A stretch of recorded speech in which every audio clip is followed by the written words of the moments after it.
everybody. I'm Aapo Tanskanen from Gofore. I work there as a data scientist.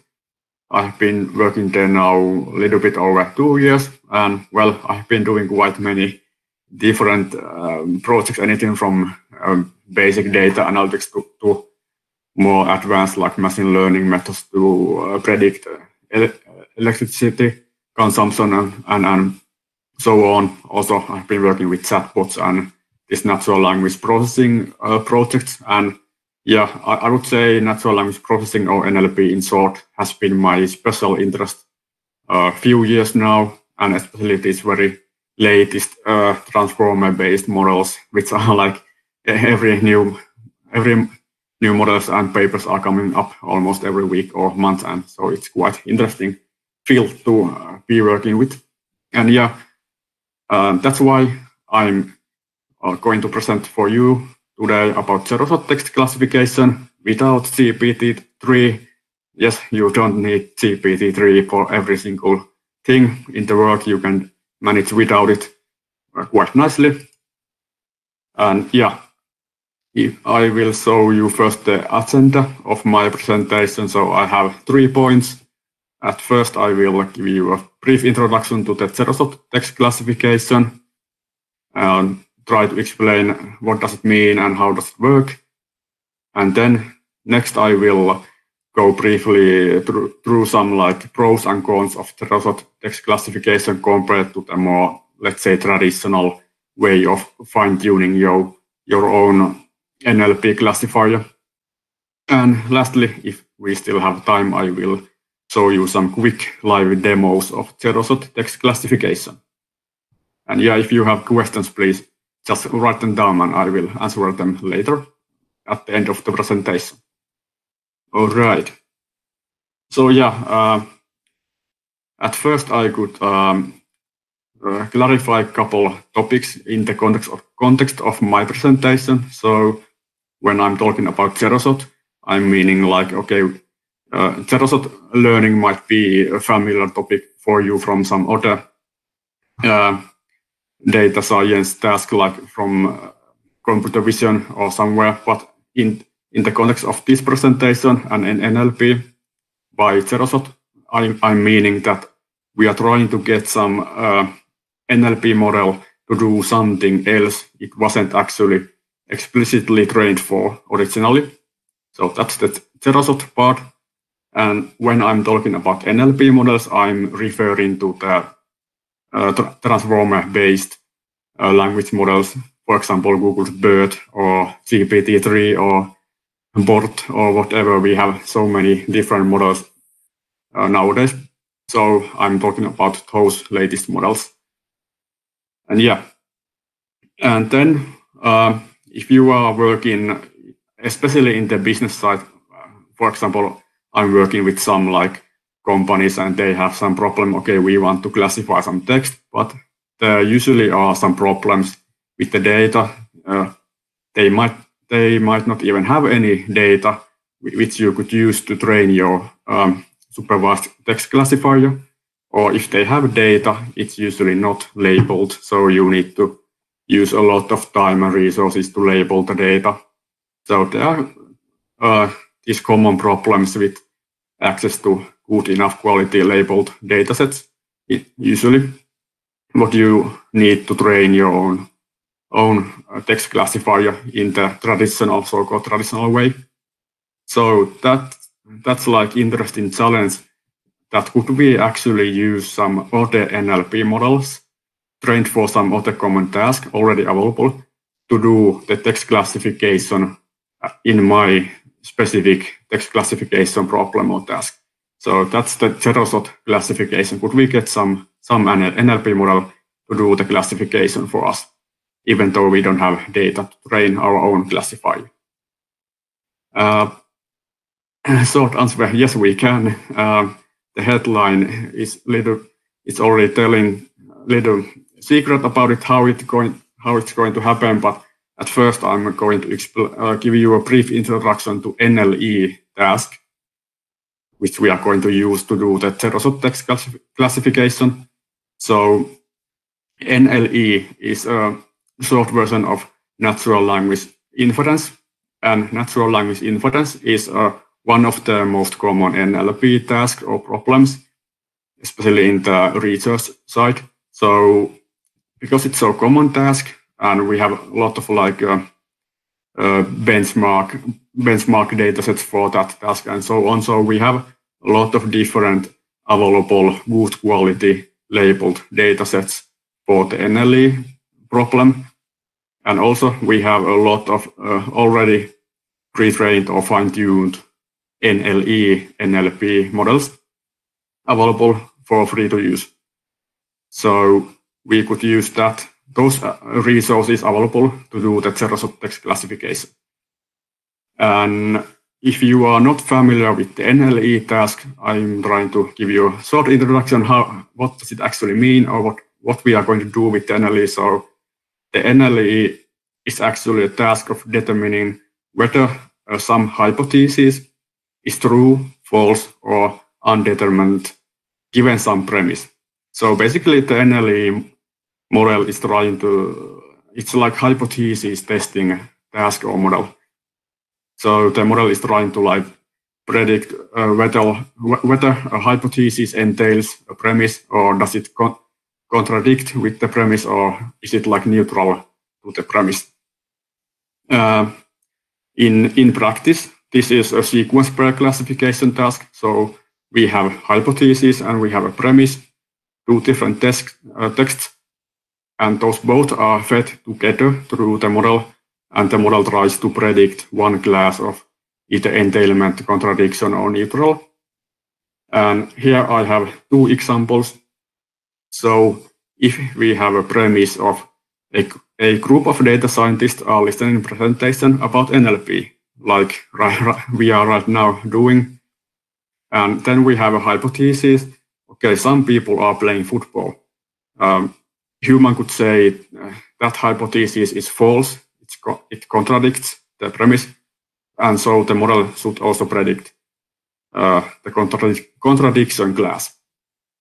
But if we have the same premise again, but we change the hypothesis into some people are participating in technology presentation, the model should predict a class of entailment, so it's actually true. The hypothesis should be true.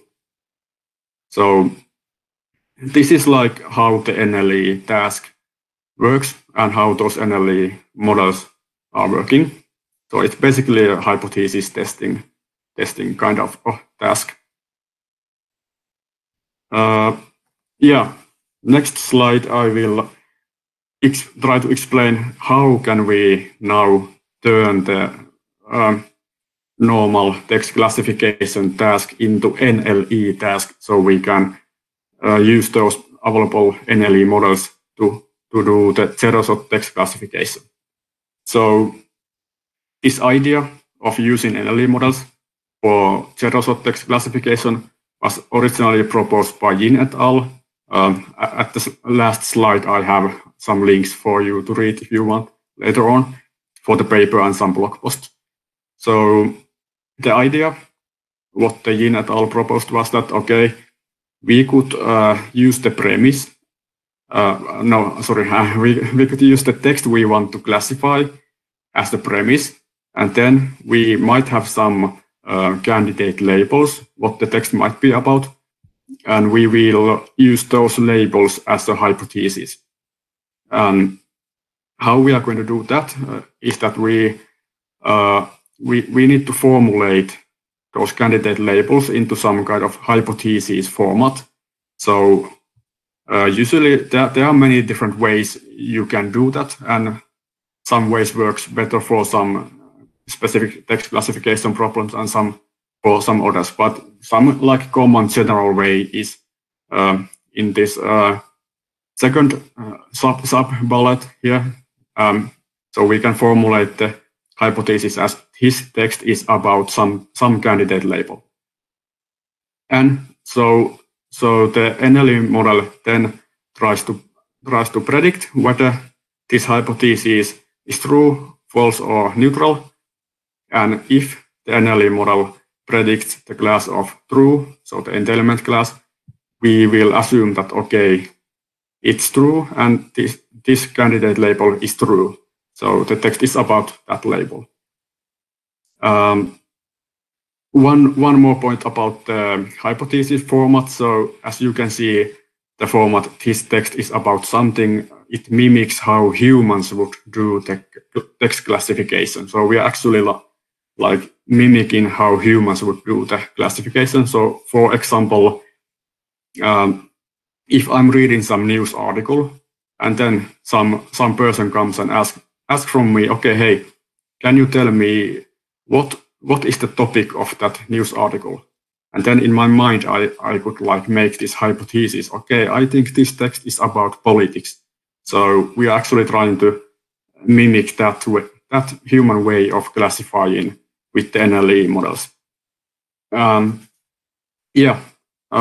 have a little example here.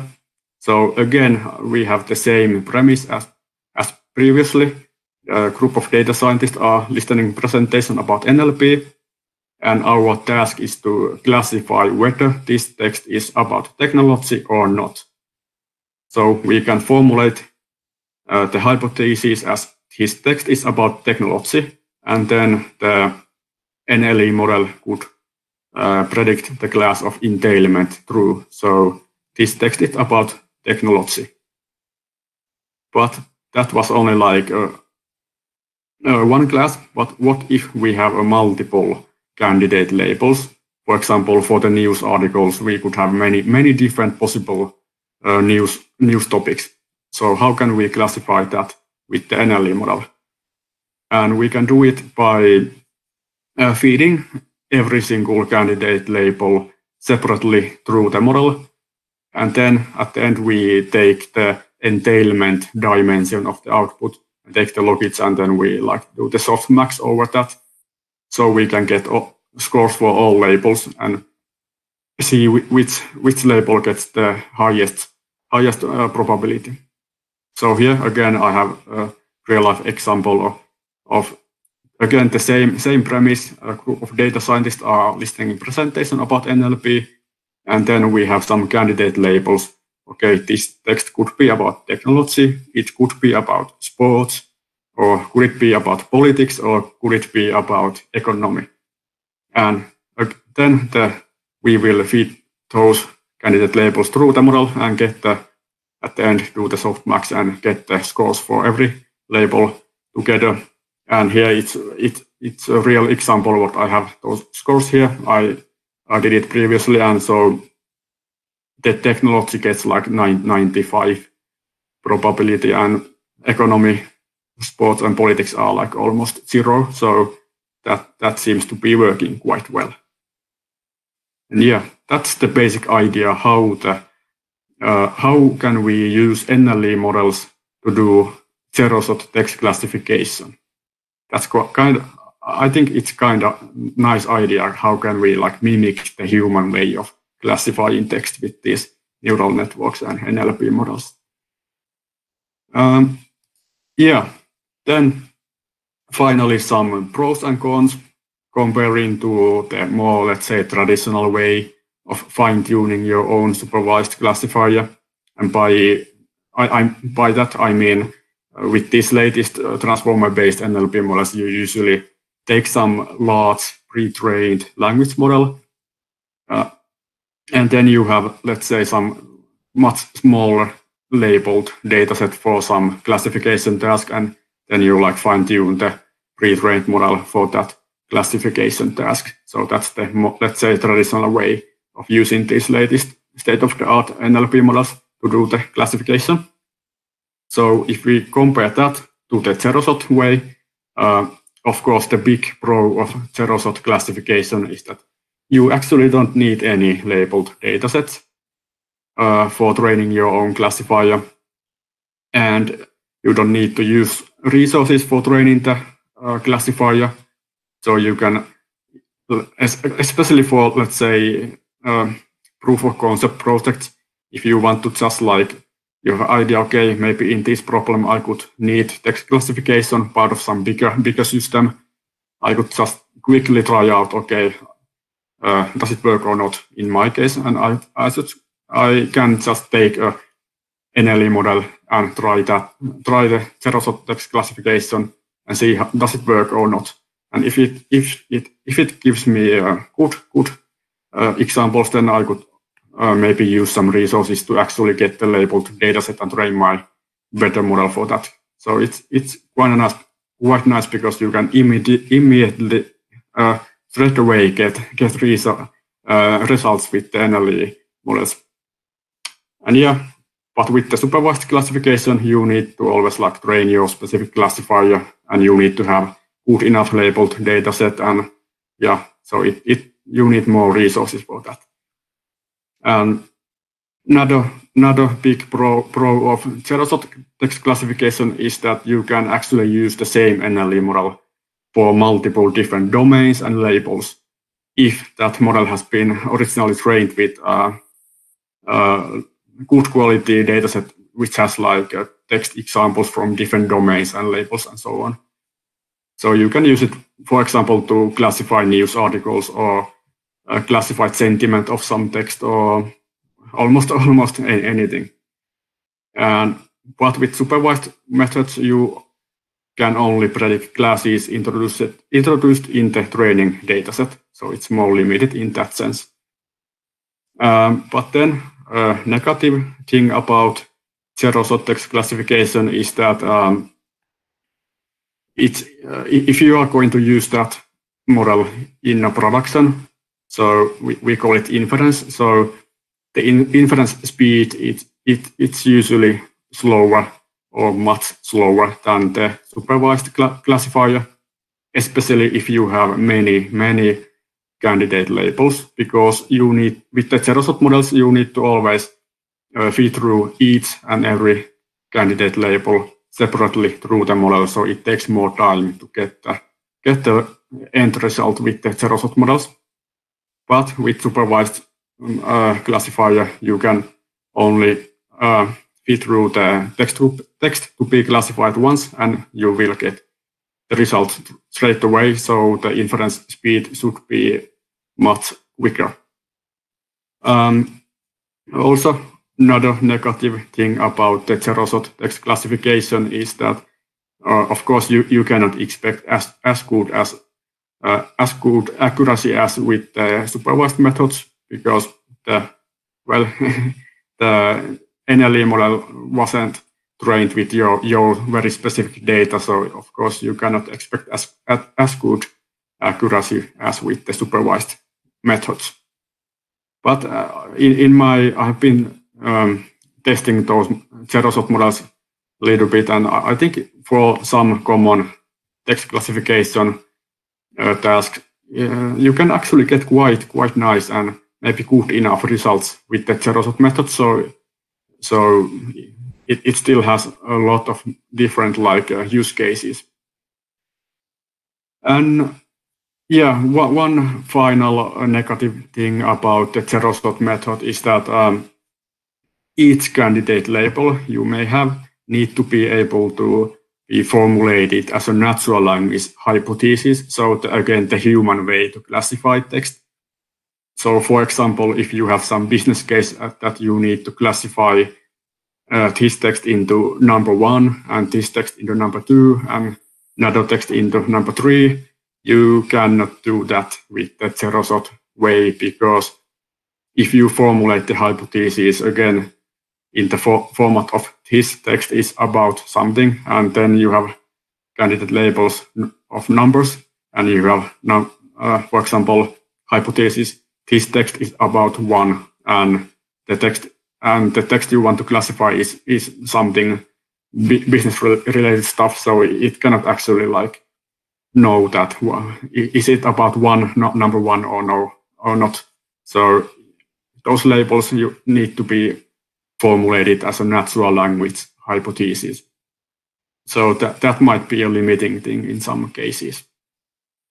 But yeah, I think we still have time for demos, so I could now switch on to the demo section. Yeah, wait a minute, I'm trying. Okay, yeah. So yeah, you should now see my Colab, Google Colab. You may be familiar with the Colab, so it's basically a Jupyter notebook in the cloud offered by Google, and you can get GPUs for free, but actually I'm now using only CPUs at the Colab. But yeah, if you have been working with NLP stuff, and especially with these latest transformer-based models, you may be familiar with the Hugging Face and Hugging Face transformers. So I'm using that library here. And it's really nice library for many NLP, transformer NLP tasks. And again, I also have this another library from Hugging Face called datasets, which you can use to load many different datasets. But actually in this demo, I'm not using that, but I just quick hint, you can use this to load many common datasets for training your own models or testing your own models if you want. After that, we just import the pipelines from transformers. So transformers, if you want to, for example, demo some stuff, they offer these quick pipelines for doing the common stuff quickly without coding too much by yourself. But if you want to maybe go into production, you may want to do some other stuff by yourself. So then we just load this zero-shot classifier model with the pipeline. So we, at the zero-shot classification here, we want to load that kind of pipeline. And then we are defining a model. And now I'm using this model called BARD, large MNLI. So this BARD model is from Facebook, and it's a large variant of that. And that model has been fine-tuned for this NLE task. So that's why here we have this NLE part at the end. But you can also, here's a link for the Hugging Face models repository, so you can see some other available fine-tuned NLE models from there for the zero-shot text classification problem. And yeah, then I just copied, maybe was it last week or so, I went to the Yle, this Finnish national broadcasting company, to Yle's news website, and I searched for English news for there, and I just copied few text for demo purposes here. So this first text is a news article about, I don't know if you can see, but it's about some football, Finnish football stuff. So it should be about sports news. And then we have the second text, which is about some Finnish politics, about like this prime minister and her party stuff. So it's like politics news. And then I added some candidate labels into the list. So we have sports, economy, politics, and culture. So we could try to classify those two news articles into one of those possible candidate labels. And then we just, with this Hugging Face pipeline, we only give the text we want to classify and then the candidate labels, and then we can formulate some kind of hypothesis. And here I'm just using this quite common formula of this text is about, and then we add the candidate label at the end. So if we now run it, let's see if it works, or do we get some demo effects. It might take a few seconds to load, because yeah, actually the news article is quite long article, and we have 4 different candidate labels. So as I said, the zero-shot text classification is a bit slower than the more traditional supervised classification methods, especially with the GPUs. When we are using these large transformer models, those are quite slow with GPUs usually. So here we get the results, and as we can see, we have sports as a number 1 label, and it has the probability of 57%. So we could say the zero-shot classifier was able to classify it correctly because it was about some Finnish football stuff. Then if we do the second classification, so now we have the article about some Finnish politics stuff. So let's see, do we get the politics as a number one class?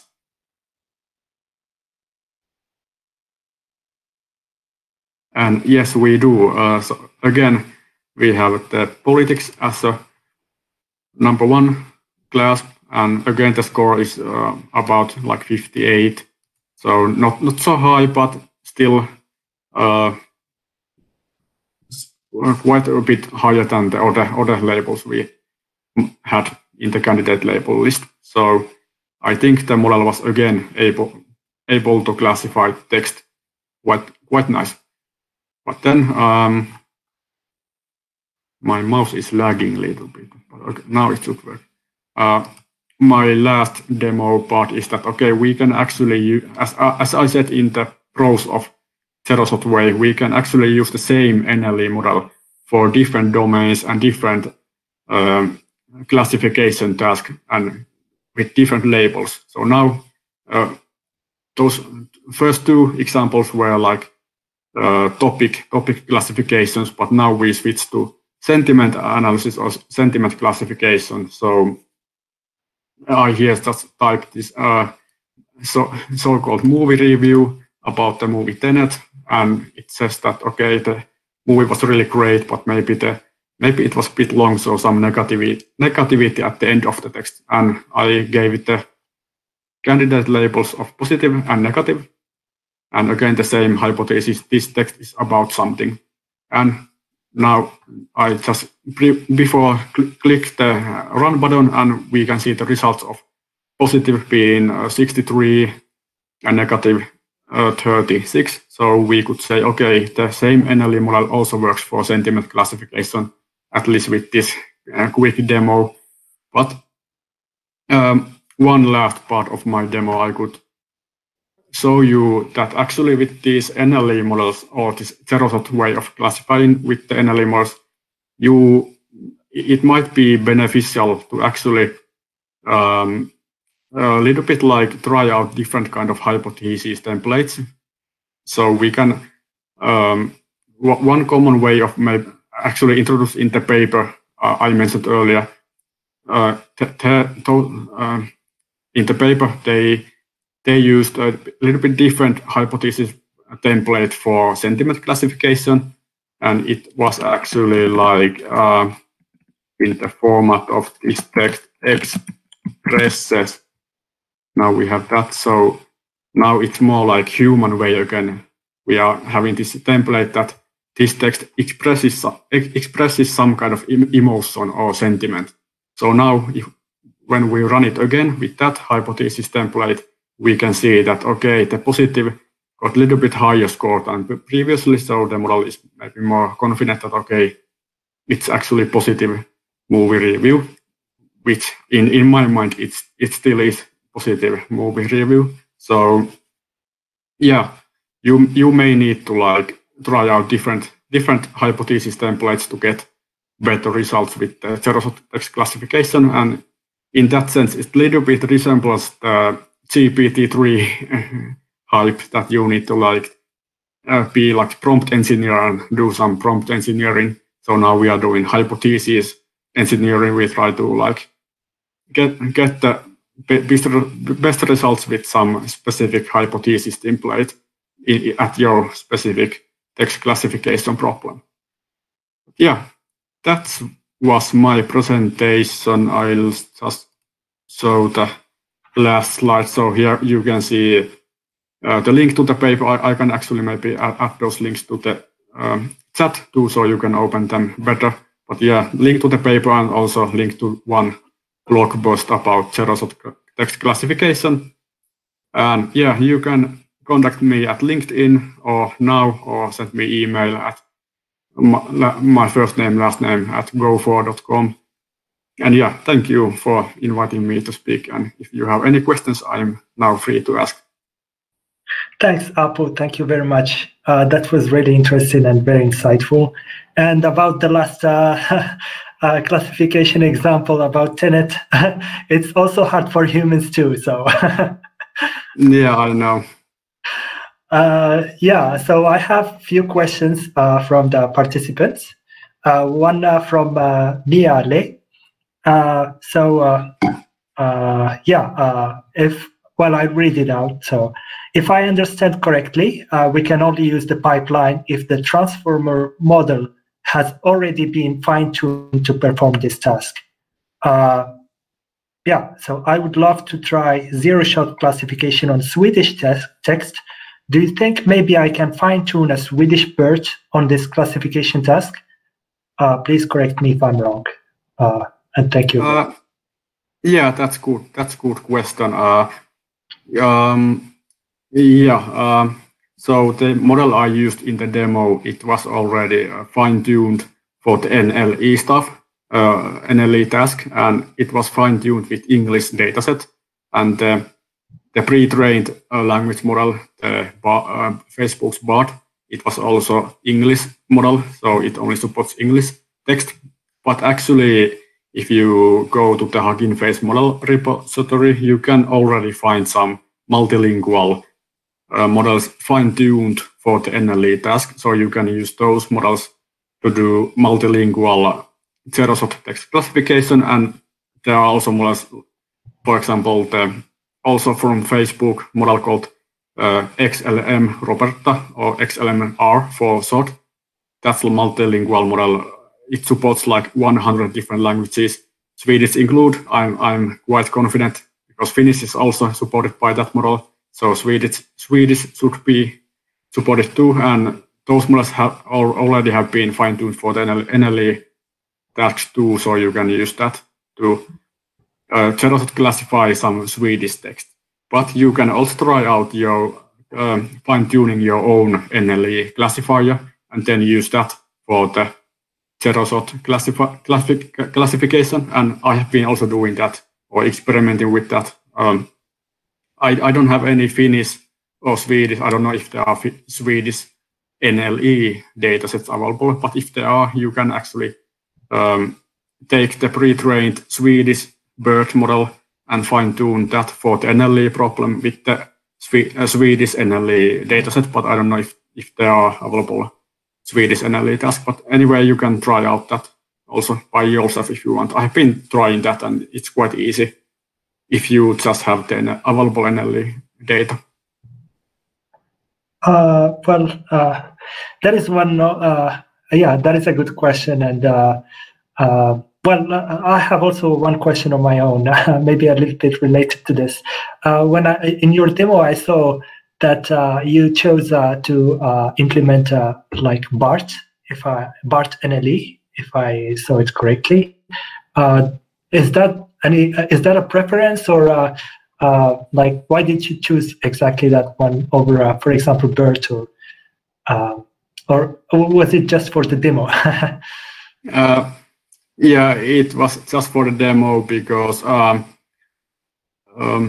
could I explain shortly? Well, that BART model has been like favored model for the zero-shot classification by Hugging Face people, so that's why I use it.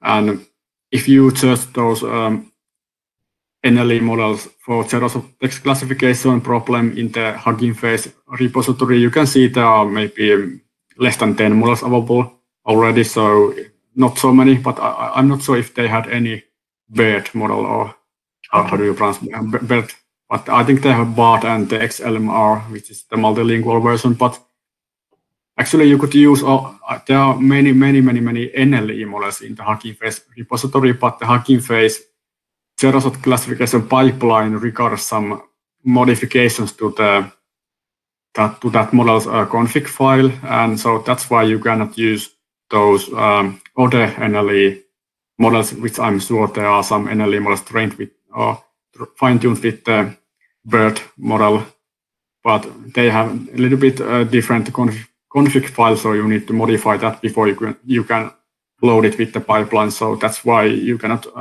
out of the box use those, but it's quite easy modification. You just need to like change few lines. I can tell you more about it later if you want. But yeah. Thanks. Have another question from Radim. Are there any issues with more exotic languages such as Finnish? for example, being less accurate in predictions comparing to English? That is a question. So he's asking, I think it goes same as the first question. He's asking about the accuracy of Finnish compared to English. Yeah, I would say it's you cannot maybe expect as good accuracy as with English or more common languages. It's common problem with the NLP stuff because we don't have so many data sets and models for Finnish or more not so common languages. But with the multilingual model, the XLMR, which I mentioned earlier, you can actually get quite nice, I think, at least for some common classification problems, quite nice results also in Finnish text. I have been myself trying to fine-tune my own multilingual NLE model for Xerosot task, but the problem is that you don't have NLE datasets in Finnish, at least not yet, but you have like some multilingual NLE models which have datasets which include like maybe 10 different languages, but not Finnish. But if you have use the multilingual, for example, the XLMR pre-trained model as the base model, which already supports 100 different languages and has been trained with Finnish data. But if you take that and fine-tune that with your own more specific NLE datasets containing, let's say, 10 different languages, but not Finnish, the fun part is that actually the model still supports Finnish, but maybe not as good as if you would have had some Finnish NLE examples in the dataset. But yeah, you can try it out. It can work. And I think it works in some cases. I think if I remember correctly, I tried with one of my own like Finnish news topic classification test sets. And I think with like training the traditional supervised classifier with that and using that test set, I was able to get like, let's say, over 90% accuracy. And with training the multilingual Xerosot NLE classifier, I was able to get maybe something like 75 or around that level of accuracy. So not as high as the traditional way, but still like quite nice. Thanks. Thank you very much. So I guess that's it. No more questions for you. And no problem. Thank you. Yeah, thank you again.